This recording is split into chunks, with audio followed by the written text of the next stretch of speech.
Et attendez.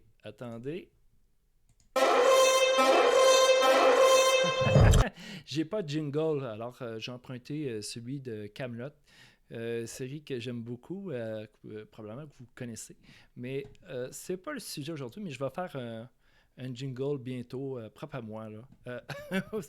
Parce que c'est toujours le fun, un petit jingle pour commencer.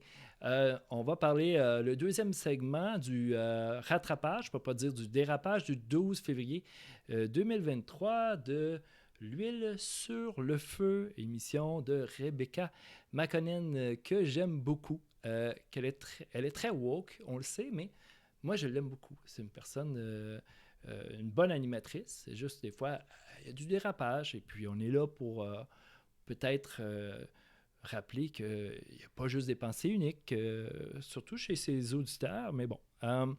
Et puis, bon, le deuxième segment, c'est avec Thomas Leblanc. Alors, c'est qui ça, Thomas Leblanc?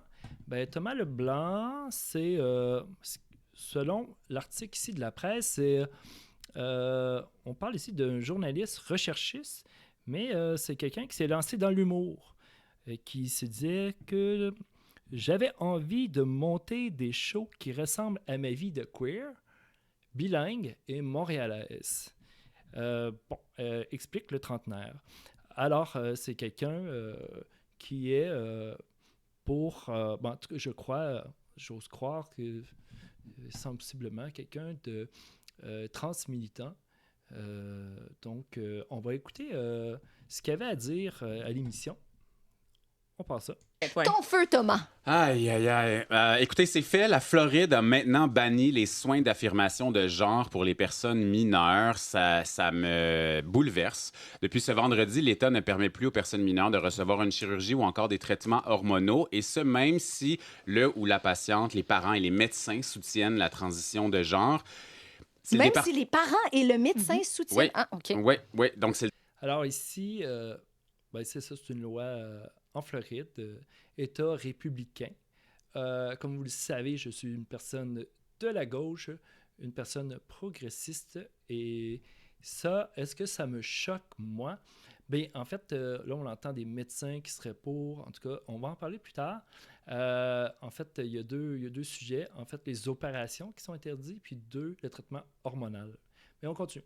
C'est le département de la santé de l'État qui a entériné cette recommandation qui avait été proposée l'automne dernier par le Conseil des médecins. Département de la santé. Quand même, je me dis que c'est pas quelqu'un dans son bureau qui a décidé, un genre de sénateur républicain, mais bon, écoutons. Et bizarrement, le Conseil de la médecine ostéopathique de la Floride. J'ai pas trop compris pourquoi. Mais bref, c'est un conseil du département de la santé, donc avec des personnes nommées par le fameux gouverneur de Santis, qui s'est penché là-dessus. Après, on se souvient avoir interdit il y a 2 ans aux filles et aux femmes trans de compétitionner dans les équipes sportives féminines. Oui. Donc, on voit directement où ce genre de dossier-là peut mener. Là, je sais pas si ça se passe en Floride, sa référence, mais bon. Dans un moment particulièrement poignant des audiences qui se sont conclues vendredi, il y a un adolescent trans qui a utilisé son temps de parole pour s'injecter les bloqueurs hormonaux devant les médecins qui, selon... Ouais, c'est un spectacle, mais bon, c'est une pratique qui est faite beaucoup en Occident, mais c'est quand même pas du poison, mais pour les législateurs, du moins floridiens, il me semble que oui. Mais continuons. Selon la science, démontre que ça sauve des vies d'avoir accès à des soins de santé. C'est comme si on refusait des soins de santé pour n'importe quelle autre condition médicale. Ben ça, je suis d'accord. Hein. Les soins de santé, ça sauve des vies. Là, il n'a pas précisé comment, quoi, mais dit comme ça, oui, soins de santé, ça sauve des vies. Continuons. De quelle autre des personnes trans? Exactement. Voilà. C'est ça qui choque les gens. Et selon un rapport publié suite à cette rencontre publique, il y a eu aussi une rencontre publique en janvier. Il y a 3/4 des participants qui participaient à l'audience s'opposer à la mesure du gouvernement de la Floride. Donc, c'est vraiment les médecins sur le comité qui sont nommés par le gouverneur qui s'opposent à ça. Parallèlement, j'ai appris aussi cette semaine qu'il y a un comté floridien qui avait aussi banni un guide de survie pour ados trans, un livre qui s'appelle le Trans Teen Survival Guide de Fox Fisher.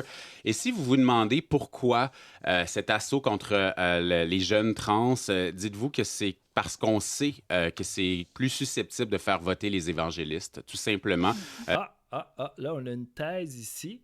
C'est uniquement politique. Puis ça ferait élire, j'imagine, les républicains qui sont conservateurs et les évangélistes, j'imagine, qui votent conservateurs. Bon, et puis, une fois qu'on a dit ça, on peut croire à ce moment-là que c'est pas juste des médecins qui sont contre. C'est pas mal une majorité de la population. Mais c'est pas parce que c'est une majorité qui sont pour que c'est valable. On n'est pas dans une minorité de la minorité, qu'est-ce que je dis là? On n'est pas dans la dictature de la majorité. On essaie de prendre des décisions de manière, en tout cas, en tant que progressiste, basée sur la science.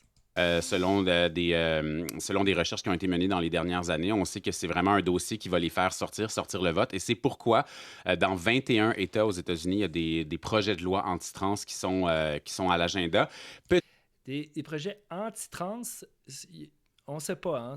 C'est pas parce que vous êtes contre la transformation sexuelle d'enfants que vous êtes contre les trans. Hein? C'est pas anti-trans, c'est peut-être... Il y a peut-être des raisons, mais on va en voir quelques-unes tantôt. Mais bon, on est sur une lancée qui est plutôt binaire en ce moment. Bon, on va le laisser développer encore. Petite lueur d'espoir sur le site web translegislation.com. On parle de 331 nouveaux projets de loi qui ont été déposés seulement cette année. Ah ouais. Mais quand même, 28 ont été rejetés. Seulement cette année 2023. Seulement cette année, c'est une année horrible. Heureusement, 28 ont déjà été rejetés contre seulement 3 qui ont été adoptés. Donc, c'est la toute petite lueur d'espoir. Il faut soutenir la communauté trans parce qu'une attaque contre la communauté trans, c'est une attaque misogyne et homophobe et transphobe. Absolument. C'est une attaque contre les trans, là. C'est une attaque misogyne. Comment on dit ça? Comment il dit ça? Une attaque misogyne, transphobe et... je ne sais pas comment il a dit ça. On retourne 15 secondes. Horrible.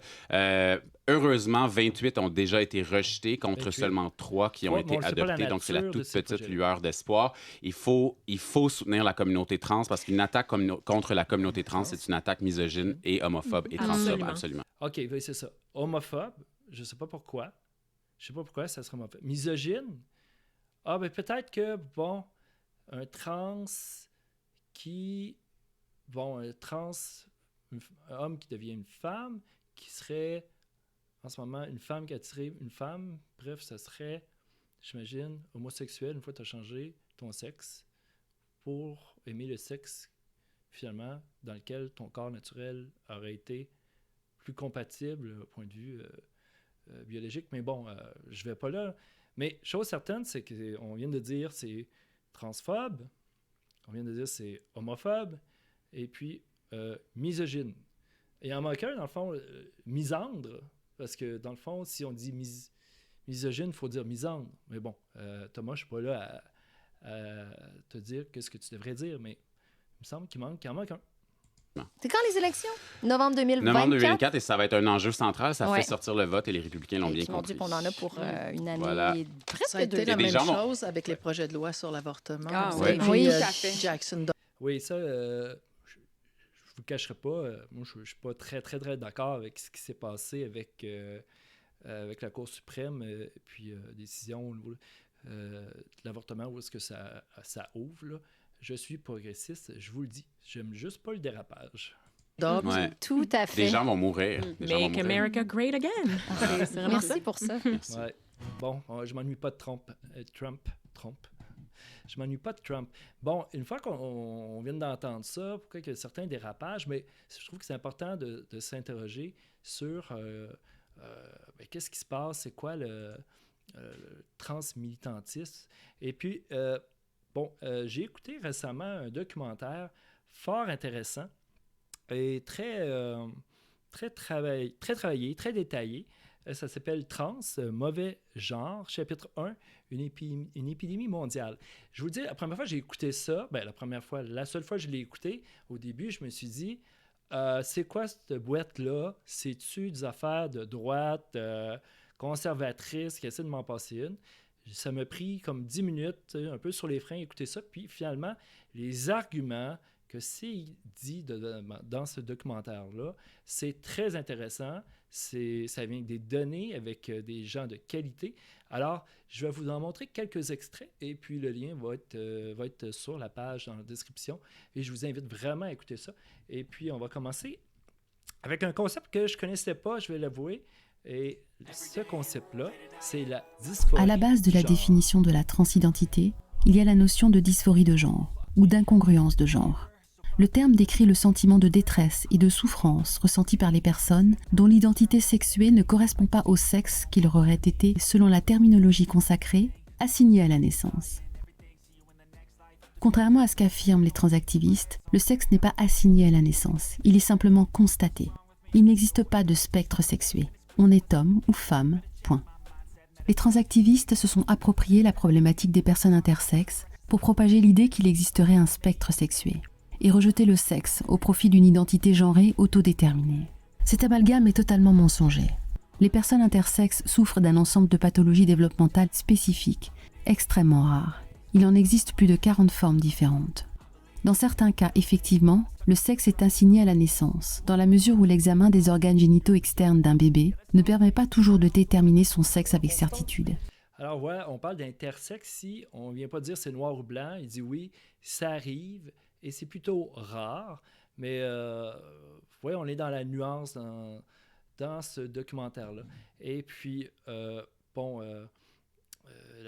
dysphorie de genre, c'est ça, c'est l'idée de dire est-ce que j'ai le bon sexe par rapport à mon bon genre, et ou c'est peut-être lié justement à une réalité, ça existe, des transgenres ou des transsexuels, j'ai aucun problème avec ça, mais au niveau de l'adolescence, ce qu'on apprend dans ce documentaire-là, c'est que, vous savez, au niveau de l'adolescence, on est en quête d'identité, et ce qu'on vient dire ici, c'est attention de ne pas aller trop vite là-dedans, parce que finalement, cette dysphorie-là peut être causée à d'autres choses, point de vue identitaire, que l'intersexe, par exemple.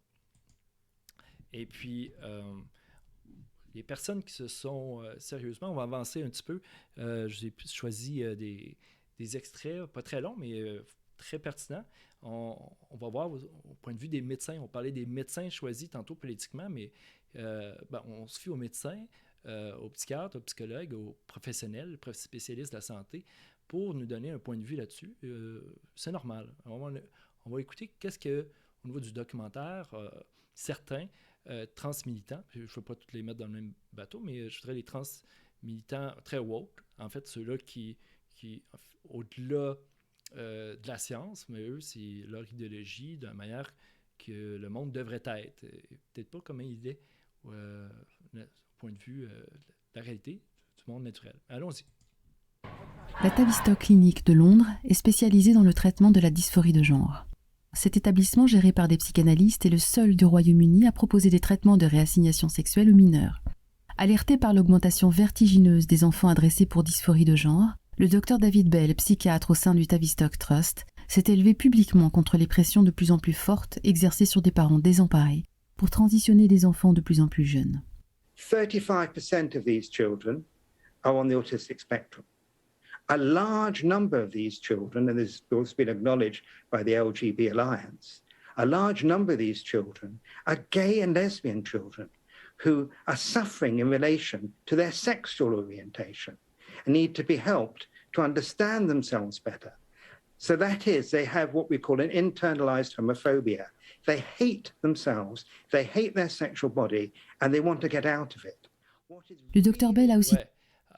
Oui, alors ce médecin-là est en train de dire que, attention, des fois c'est peut-être une cause de la haine de son corps, mais pas parce que, justement, on n'est pas dans le bon corps, c'est juste qu'il y a une haine de son corps, et puis on va le rejeter, quitte à aller vers un autre corps, pensant que c'est mieux, mais c'était pas nécessairement le corps opposé qu'il nous faut non plus.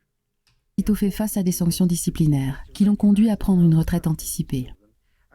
1 an plus tard, il fut rejoint par Marcus Evans, un autre cadre démissionnaire du Tavistock Trust. Accusés de transphobie, les 2 hommes dénoncent la politisation d'une partie du staff médical, qui se comportent comme des militants d'une cause. Une posture incompatible avec la neutralité exigée par leur qualité de médecin. Cette attitude engendre des dégâts irréversibles sur les organismes de mineurs, non conformes aux stéréotypes de genre, parmi lesquels de nombreux jeunes autistes, de jeunes homosexuels et de jeunes atteints de troubles psychiatriques. OK, là, je n'ai pas fait la critique de ce documentaire-là, je n'ai pas fait des recherches. Si vous avez des réserves, puis j'espère que vous en avez, sous forme de n'importe quel média, vous pouvez écrire en commentaire, je vais être content de vous lire. Le dernier extrait, c'est le cas d'un adolescent un peu troublé, dans lequel il a fait cette transformation sexuelle et dès le début de sa vingtaine, il s'est aperçu que non, c'était pas ça. I'm delighted at the judgment of the court today. It was a judgment that will protect vulnerable people. I wish it had been made for me before I embarked on the devastating experiment of puberty blockers. My life would be very different today. En 2020, Kara Bell, 23 ans, assigne en justice la clinique Tavistock et le système de santé britannique. Cette jeune lesbienne dépressive a été mise sous bloqueur de puberté à 16 ans et subit une double mastectomie à 20 ans, sans que jamais les médecins n'interrogent les raisons profondes de son désir d'être un homme. Malgré un bon passing, elle entame un parcours de détransition à 21 ans. Sa transition la laisse avec des organes génitaux atrophiés, une incertitude sur sa fertilité, l'impossibilité d'allaiter, une voix modifiée de façon permanente et irréversible. Kara Bell gagne son procès en première instance, mais elle le perd en appel. Mais elle a ouvert une brèche qui ne s'est pas refermée et qui finit par porter ses fruits. Alors, la détransition, on apprend des nouveaux termes. En tout cas, moi, je n'ai pas une opinion sur tout approfondie, évidemment. Mais bon, ça m'interpelle. Alors, quand j'entends un peu le dérapage qu'on dit « mais non, mais c'est hors de tout doute, il faut permettre les enfants de faire des transitions ». Puis on parle d'enfants ou adolescents. Hein. C'est ça la loi de la Floride qui est venue empêcher de faire. Mais je comprends, de certaines manières, puis je ne suis pas évangélique, mais pas du tout, de quoi qu'on peut avoir des réserves, même si on est de gauche, même si on est progressiste. Bien, à un instant, quelles sont les données? De quoi parle-t-on? Mais bon, j'espère que je ne passerai pas pour un transphobe. Bien au contraire, je vais aller dire, je connais des gens. Non, mais ça, c'est pas l'excuse de j'ai un ami de. Non, il n'y a pas d'enjeu là. La question, c'est je veux que les gens soient bien dans leur peau, mais pour les bonnes raisons. Et voilà. Mais bon. Est-ce que je finis avec Kaamelott? J'ai le goût, mais j'espère que ça va passer au point de vue des copyrights. Mais bon, allons-y pareil. J'adore. À la prochaine.